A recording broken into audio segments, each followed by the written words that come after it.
everyone, and welcome back. We glued up our cutting board and you should have allowed that to remain in clamps for about an hour. Now we are going to take the cutting board out of clamps and we're going to true up the ends of the cutting board. That will begin our process of finishing the cutting board and having it ready for service in our kitchen. In order to complete this step of the project, we will need a pencil, we'll need a straight edge or your ruler, we'll need an 8.5 by 11 piece of paper, and we will need our saw to be able to cut the ends of the cutting board true and square. So here's our cutting board that we've been working on. We can now remove it from our clamps.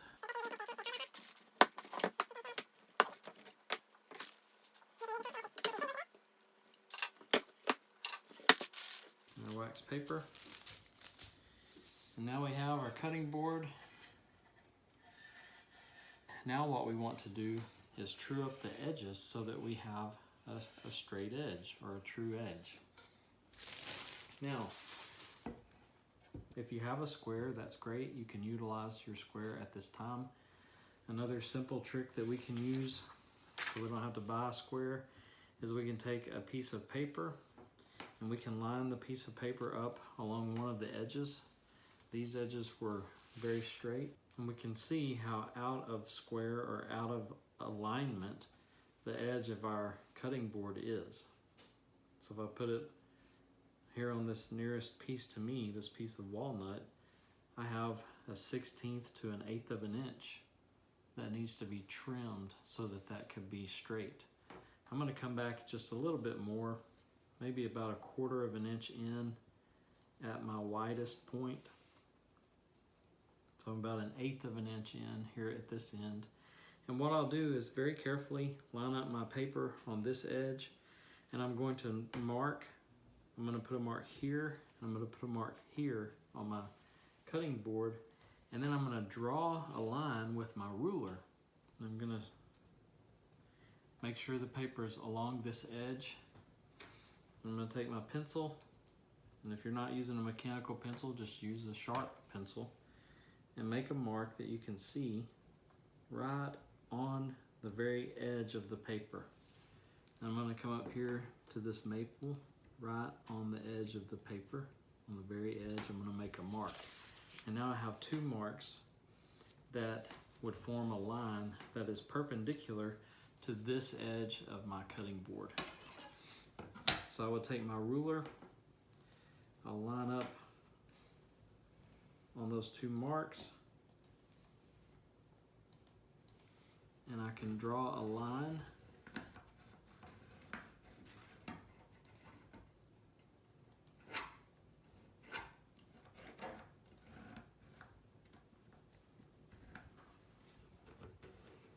on my cutting board, and I will come down to this end and I will repeat that process.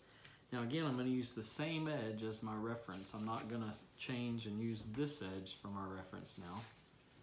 This is the edge over here that I was using. I want to continue that and repeat that. We talked about using the same edge earlier in our videos when we were talking about making measurements.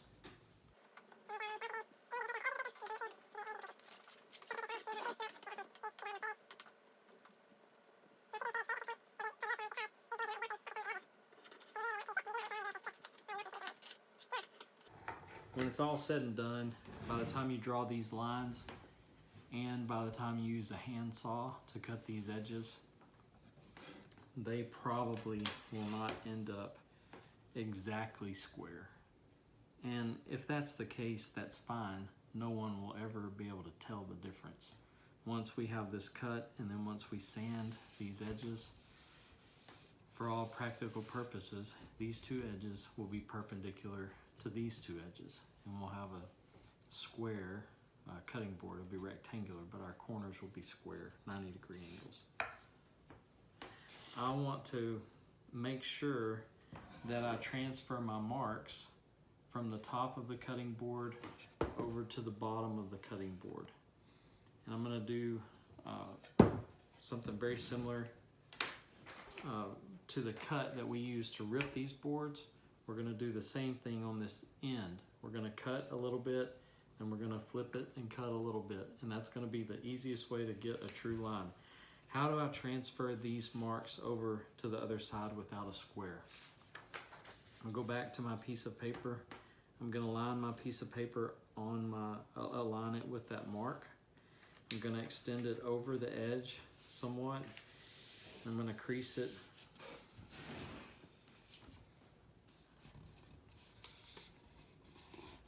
Fold it over, and I can make a mark on this side of the cutting board. Then I'm going to come down to this other end, and I'm going to do the same thing. Then I'll take my paper using the same edge that I've been using. It is now close to the camera, but I flipped the board, and I'm going to true up those edges.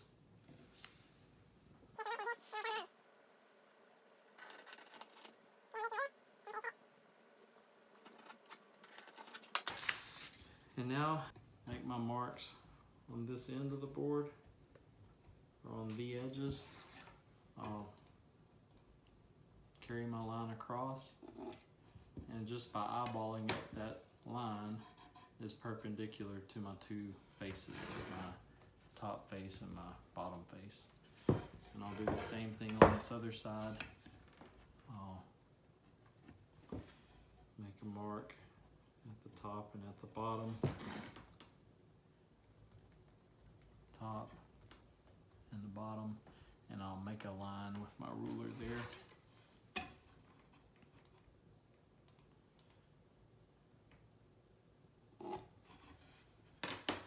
And now I have a line that goes all the way from one surface to the next surface that I can cut along with my saw, with my hand saw. Now what I'm going to do to cut the edge of this, we're not going to clamp it to the door jamb like we did to rip the boards in half. We're actually going to saw it right here on this table. It'll be a stable enough surface for us. But we do want to put something down to protect the table. The glue should already be dry. It should pose no problem. I'm going to take a hand towel, and I'm going to put the hand towel down, doubled over. Not only will this protect the table surface, but it'll also give a little bit of grip on this board so that it's not sliding back and forth. And so what I'm going to do, I'm going to bring the camera in a little bit more. We're going to use the same principle we had used whenever we were cutting the boards in half on the door jamb. I'm going to start on this edge.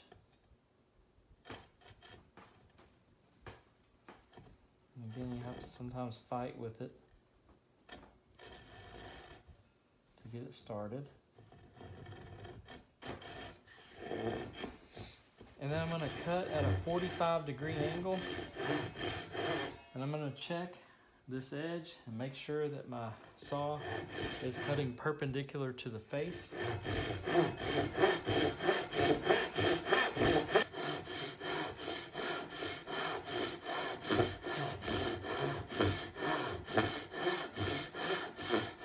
And I'm going to go until I get to the edge, the other edge.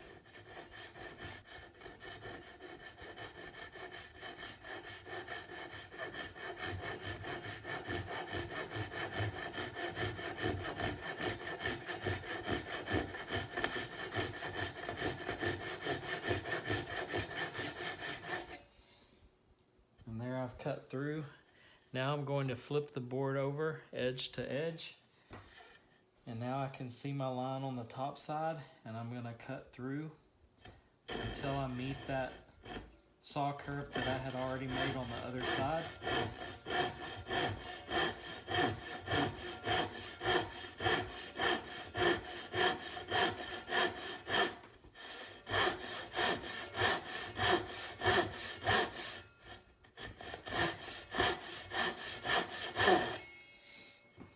And I'm going to keep flipping my board end for end until I complete this cut and get it all the way cut through.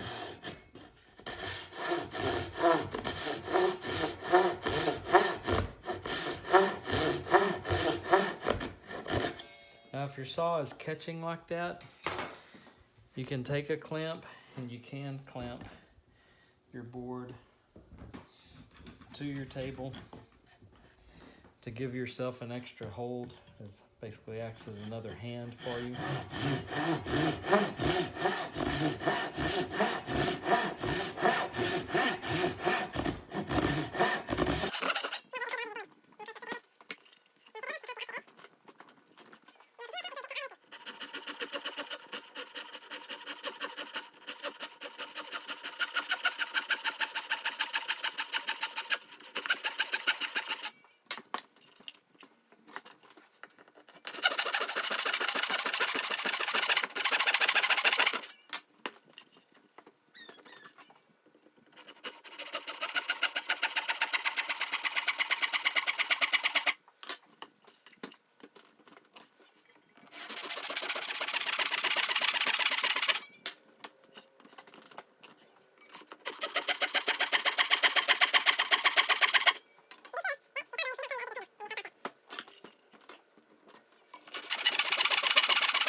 So now we have cut through our board on the end, and our board is relatively perpendicular to the two side edges. And we will now repeat that process on the other end of the board. Once we're done, we will talk about sanding and beginning the finishing process of our cutting board.